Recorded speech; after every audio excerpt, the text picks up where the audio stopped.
Hi everyone! Welcome again sa aking channel. For this video, ang ituturo ko sa inyo ay yung continuation pa rin ng Chapter 1 which is all about the conic sections. Under the lesson of hyperbola, we have identifying the parts and graphing of hyperbola given with standard equation. Let's start with example number 1. Determine the parts and properties of the given hyperbola, then sketch the graph. We have x squared over 9 minus y squared over 4 is equal to 1. The solution will be, we're going to determine first the values of A, B, and C, then followed by the center, vertices, foci, and asymptotes. Sa ating standard equation, makikita agad natin yung a squared na 9. Therefore, ang ating letter A is 3. Then, ang ating b squared ay 4. Therefore, ang ating b is 2. Then, we're going to solve for the value of c. Ang gagamitin nating formula is c squared is equal to a squared plus b squared. Substitute natin yung 3 sa a, yung 2 sa b. We have 9 plus 4 is 13. Take the square root of both sides. Kaya ang ating letter C is square root of 13. So gagawin natin siyang decimal para mas madali natin siyang malocate sa Cartesian plane later on. After knowing the distances of A, B, and C, ang sunod naman is we're going to determine the center.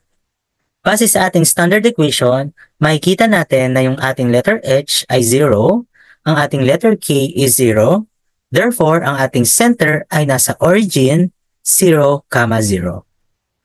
And then, we're going to determine also the orientation of the hyperbola. Base sa ating standard equation, dahil positive ang x squared, ang ating hyperbola is horizontal. Kapag meron na tayong center, distances A, B, and C, together with the orientation, madali na nating maigagraph yung ating hyperbola at ma-identify yung other parts. Suppose this is our Cartesian plane, ilocate natin yung center which is at the origin. So this is 0, 0. And then, we're going to determine the vertices. Ang mga vertices is 3 units from the center.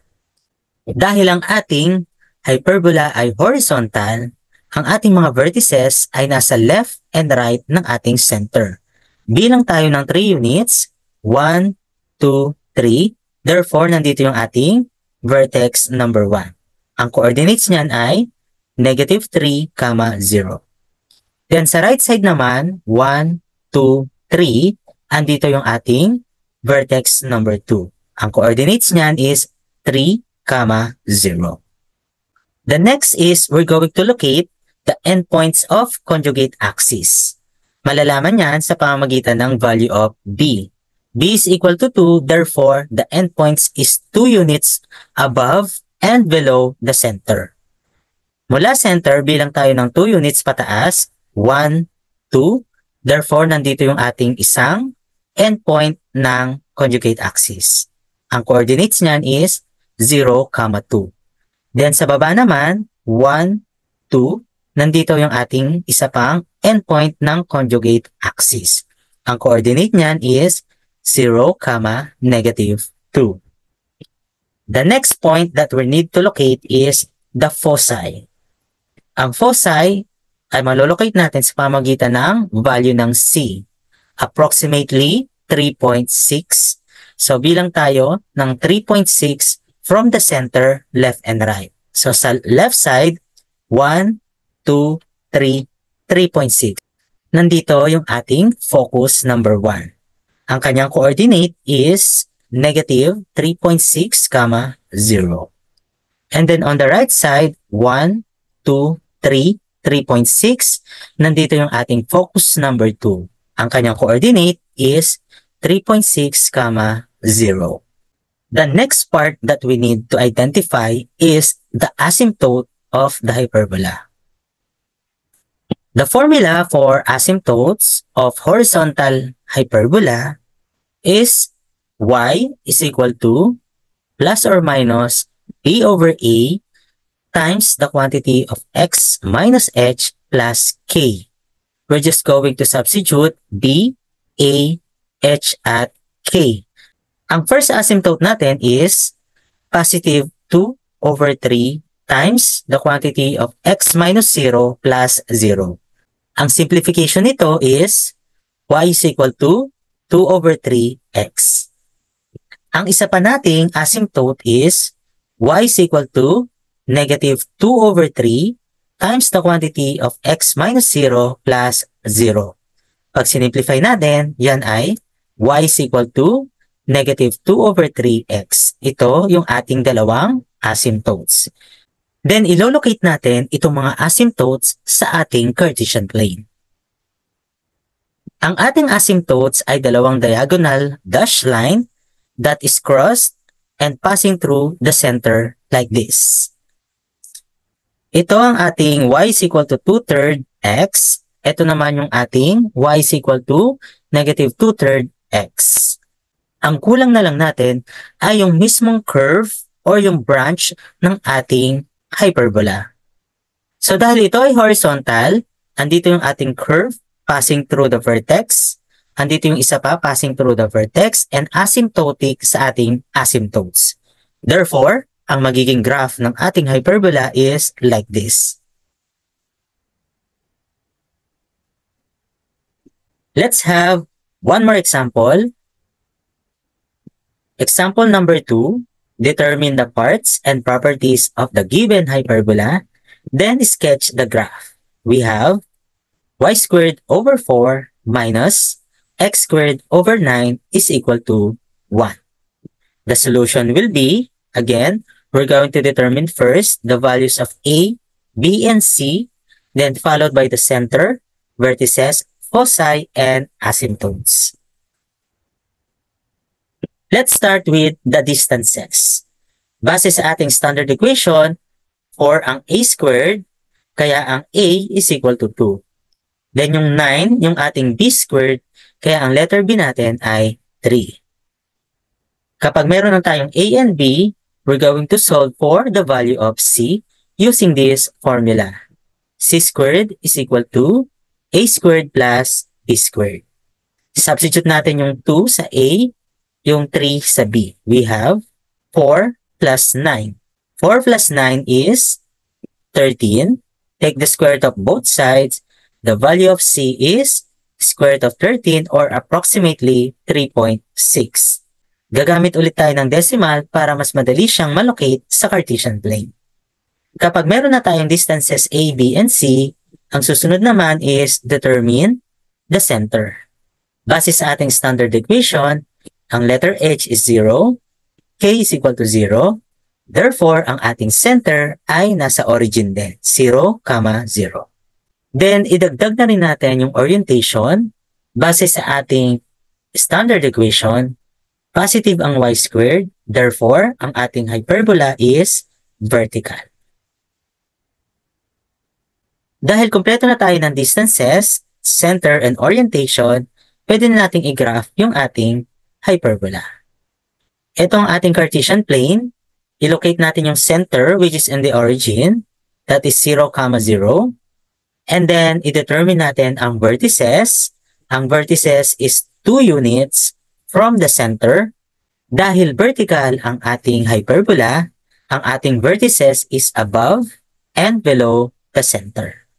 So, bilang tayo ng 2 units, we have 1, 2. Nandito yung ating vertex number 1. Ang coordinate niyan is 0, 2.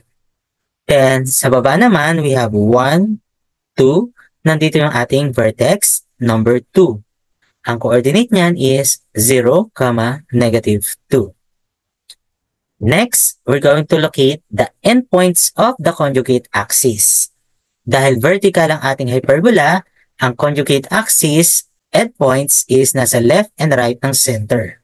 Ang ating letter B ay 3, therefore, ang endpoints is 3 units from the center. Sa left muna, we have 1, 2, and 3. Nandito ang isang endpoint.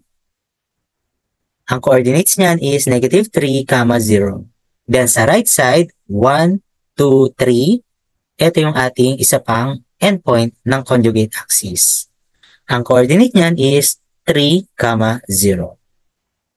The next point that we need to locate is the foci. Ang foci is 3.6 units from the center, above and below. So bilang tayong 3.6, we have 1, 2, 3.6.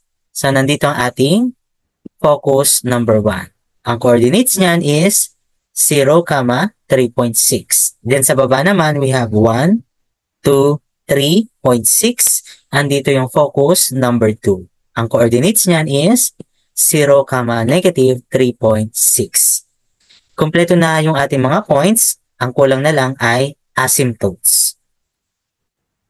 For our vertical hyperbola, ang formula ng asymptotes is y is equal to plus or minus a over b times the quantity of x minus h plus k. So this time, baliktad yung position ng a and b. Kapag horizontal, b over a. Kapag vertical, a over b. I-substitute lang natin yung mga values natin ng a, b, h, and k. So dalawa ulit yung ating magiging asymptote. Yung unang asymptote natin is y is equal to 2 over 3 times the quantity of x minus 0 plus 0. Ang simplification niyan is y is equal to 2 over 3x. Yung isa pa nating asymptote is y is equal to negative 2 over 3 times the quantity of x minus 0 plus 0. Ang simplification niyan is y is equal to negative 2 over 3x. Ito yung ating dalawang asymptotes of the hyperbola. I-locate natin siya sa Cartesian plane. So ang ating asymptotes is dalawang diagonal lines na nakakross passing through the center. Ito yung ating magiging asymptotes. Ito yung ating y is equal to 2 over 3x. Ito naman yung ating y is equal to negative 2 over 3x. Then the last one na kulang natin ay yung mismong curve or yung branch ng ating hyperbola. So dahil vertical ang ating hyperbola, ang ating curve ay nandito sa taas at nasa baba, passing through the vertex, asymptotic sa ating asymptotes. Therefore, ang ating magiging hyperbola is like this. Let's have one more example. Example number 3. Determine the parts and properties of the given hyperbola, then sketch the graph. We have the quantity of y plus 3 squared all over 16 minus the quantity of x minus 2 squared all over 4 is equal to 1. Our solution will be determine first the values of a, b, and c, then followed by the center, vertices, foci, and asymptotes. Let's start with the distances. Sa ating standard equation, alam natin yan 16 ay a squared. Therefore, ang a natin is 4.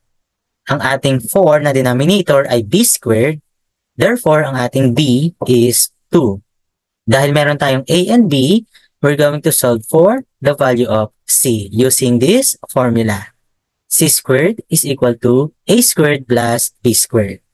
Substitute natin yung 4 sa a at yung 2 sa b. The answer is 20. Take the square root of both sides, kaya ang c is equal to the square root of 20 or approximately 4.5. Gagamitin ulit natin yung decimal para mas madaling ma-graph ang ating mga points. Kapag meron na tayong A, B, and C, ang sunod naman is determine the center. Base sa ating standard equation, ang ating letter H is positive 2, ang ating K is negative 3. Therefore, ang ating center ay wala sa origin, siya ay located sa 2, negative 3. Then, idagdag na rin natin yung orientation ng hyperbola. Base sa ating standard equation, dahil positive ang y squared, ito ay vertical hyperbola. Kapag kumpleto na tayo sa distances A, B, C, center at orientation, ay pwede nating i-graph ang ating hyperbola. Ito ulit yung ating Cartesian plane. I-locate muna natin kung nasaan yung center na 2, -3. So ito ay banda rito, 2, then -3. Ang susunod is we're going to determine the vertices. Dahil vertical ang ating hyperbola, ang ating vertices ay nasa taas at nasa baba ng center, which is 4 units. So bilang tayo ng 4 units mula center, 1, 2, 3, 4, nandito yung ating vertex number 1. Ang kanyang coordinates is 2, 1. Then sa baba naman, we have 1, 2, 3, 4. Nandito yung ating vertex number 2. Ang coordinates niyan is 2, -7. The next points are the endpoints of the conjugate axis.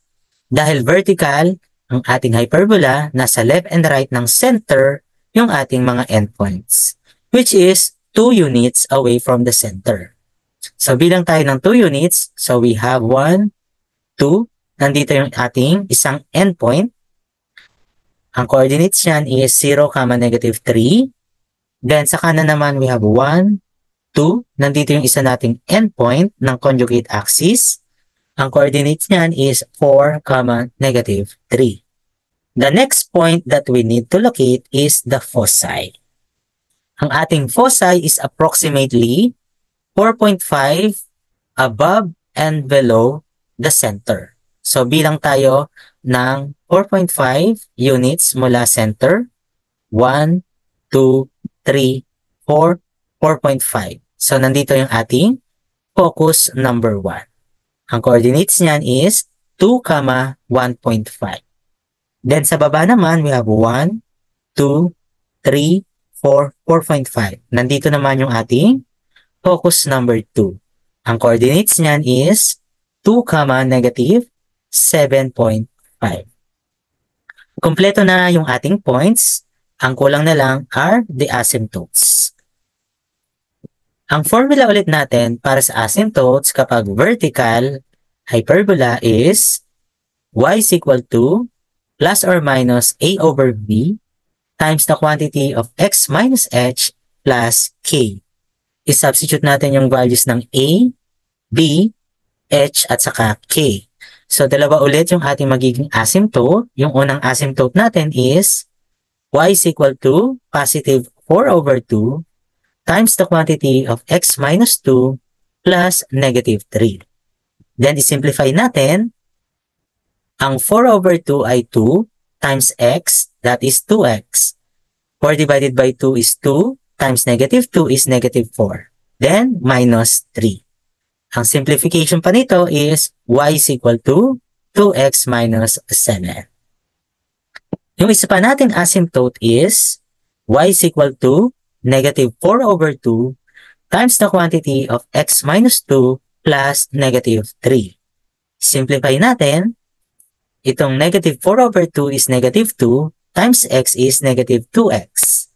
Then -4 over 2 is -2 times -2, the answer is positive 4. Then minus 3. Simplify pa rin natin. Ang answer dyan is y is equal to -2x plus 1. Ito ngayon yung ating dalawang asymptote na kailangan nating ilocate sa ating Cartesian plane. Ang asymptotes ay dalawang nakakross na dash line passing through the center like this. Ito yung ating y is equal to 2x minus 7. Ito naman yung ating y is equal to -2x plus 1. Then, ang last na kulang natin is yung mismong curve or branches ng ating hyperbola. So, dahil vertical ang ating hyperbola, nandito sa taas yung ating isang curve. Nandito naman sa baba yung isa pang curve. Passing through the vertex, asymptotic sa ating mga asymptotes. Therefore, ang ating graph ng hyperbola is like this.